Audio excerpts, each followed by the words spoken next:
বাংলাদেশের দুর্নীতি, চাঁদামুক্ত এবং সুশাসন প্রতিষ্ঠার জন্য আগামী নির্বাচনে কোন দলকে ক্ষমতায় দেখতে চান? আসলে আমি একজন সাধারণ নাগরিক। আমি নির্দিষ্ট কোনো দলের ব্যাপারে বলবো না। আমরা পূর্ববর্তী সময়ে যে দলগুলো ক্ষমতায় আসছে, তো আমরা যে এক্সপেকটেশনগুলো ছিল সেই এক্সপেকটেশনগুলো পাইনি। তো বর্তমানে অবশ্যই আমরা চাই যে এখন যে নতুন দল গঠন হচ্ছে, পাশাপাশি আরও যে রাজনৈতিক দলগুলো আছে তাদের সমন্বয়ে একটা সুষ্ঠু নির্বাচন চাই, যার মধ্যে স্বচ্ছতা থাকবে, জবাবদিহিতা থাকবে। আমরা চাই একটা ভালো সুশাসন ব্যবস্থা, ঠিক আছে, যারা আসলে জনগণের দিকে দেখবে, জনগণের চাওয়া কি সেটা নিয়ে চিন্তা করবে।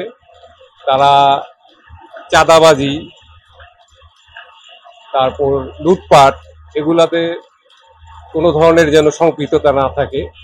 তো আমরা আসলে চাই একটা সুষ্ঠু দল যেটা মানুষের ভালো দেখবে, ঠিক আছে, এটাই আমার প্রত্যাশা। তো সেক্ষেত্রে পুরনো যারা ক্ষমতায় ছিল তাদেরকে কি নাকি নতুন কোনো দলকে মনে হচ্ছে তারা আসলে ভালো হবে? আপাত দৃষ্টিতে মনে হচ্ছে নতুনদের অবশ্যই ওয়েলকাম করা উচিত, কারণ যারা আগে ক্ষমতায় ছিল তারা তো রাজনীতি করছেই। এখন নতুনদেরকেও অবশ্যই সুযোগ দিতে হবে, কারণ নতুনরাই কিন্তু একসময় গিয়ে নেতৃত্ব দিবে, ঠিক আছে। তো আমার আশা আছে, নতুন যারা নেতৃত্ব আছে আমি আশা করি তাদেরকে সুযোগ দেওয়া উচিত। যেমন নতুন নতুন যারা ক্ষমতা আছে, জামাত ইসলামী আসে না, তারপর ছাত্রদের নতুন দল, আরো অন্যান্য রাজনৈতিক দল। আমি বিশেষ করে ছাত্রদেরকে খুব সাধুবাদ জানাই যে ছাত্ররা যেই নতুন দল গঠন করছে। তো এই ব্যাপারে আমার মতামত হচ্ছে তাদেরকে অবশ্যই আমন্ত্রণ জানানো উচিত, তাদেরকে সুযোগটা দেওয়া উচিত। কারণ আমরা এর আগে যে ট্রেন্ডে চলে আসছি, এই ট্রেন্ড থেকে বেরিয়ে আসা উচিত। অ্যাটলিস্ট তাদেরকে সুযোগ দিয়ে দেখা উচিত যে তারা কিভাবে নেতৃত্ব দেয়। বাংলাদেশের দুর্নীতি, চাঁদামুক্ত এবং সুশাসন প্রতিষ্ঠার জন্য আগামী নির্বাচনে কোন দলকে ক্ষমতায় দেখতে চান? আমি দেখতে চাই তো নিরপেক্ষ একটা দল, যেটা যেটা হাঙ্গামা হয় না, মারামারি হয় না, জিনিসপত্র নিয়ন্ত্রণ আসে, রাস্তাঘাটে গেলে নিরাপত্তা হয়। যে নিরাপত্তা দিতে পারবে তাকে বেছে নিতে হবে। যে ওকে যদি নিরাপত্তা যেই দল হোক, এটা হোক যদি বিএনপি আসুক বা জামাতে আসুক বা নতুন একটা দল গঠন হোক, যে মানুষের নিরাপত্তা দিতে হবে পারবে, যে বলতে পারবে যে আমি মানুষের নিরাপত্তা দিব।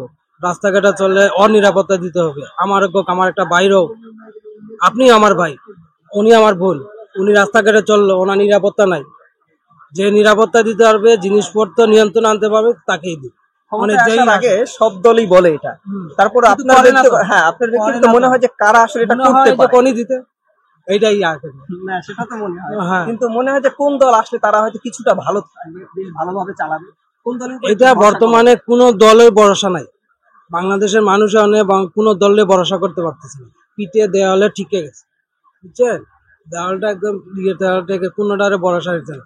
যেই যাইবে হেই খালি পেট বাড়াইবে আর দুর্নীতি করবে। যে গাছে উঠছি তো অনেক নামানির মানুষ দরকার নাই, আমি তো গাছে উঠতেছি, ঠিক আছে, এইটাই চাইতেছে। অনেক কারো তো ভরসা করার নাই, অনেক বাংলাদেশে আছি হয়তো একজন ভরসা করতে হইব, এটাই, আর কিচ্ছু করার নাই। সেক্ষেত্রে মনে হয় কারা আসলে ভালো হতে পারে? বিএনপি, জামাত বা ছাত্রদের নতুন বিএনপি দল? জামাত বলতে অনেক বর্তমানে আছি একলা বিএনপি, আর কোন দল নাই। অনেক নতুন নতুন দল আসতেছে, আসুক, আলোচনা হইবে, টিভি চ্যানেলে দেখবো, রাস্তাঘাটে পোস্টার দেখবো, তারপরে না বিবেচনা।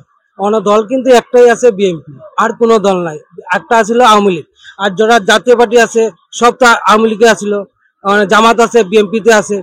অনেক যত দল আছে এই দুইটা দলের ভিতরে সব ভাগ করা, ঠিক আছে। অনেক কেউ তো আর একক নাই, একক শুধু একজন আছে, বিএনপি। তবে এবার আরেকটা জামাত আলাদা আলাদা হয়েছে, ছাত্ররাও আলাদা। জামায়াত সব যদি আলাদা হয় তাহলে বিবেচনা হবে কাকে দেওয়া যায়, কে দেশটা স্বাধীন করতে পারে, কে পকেটে টাকাটা ভরতে পারবে, ওই বিবেচনা করে ওকে লেখনি হতে হবে।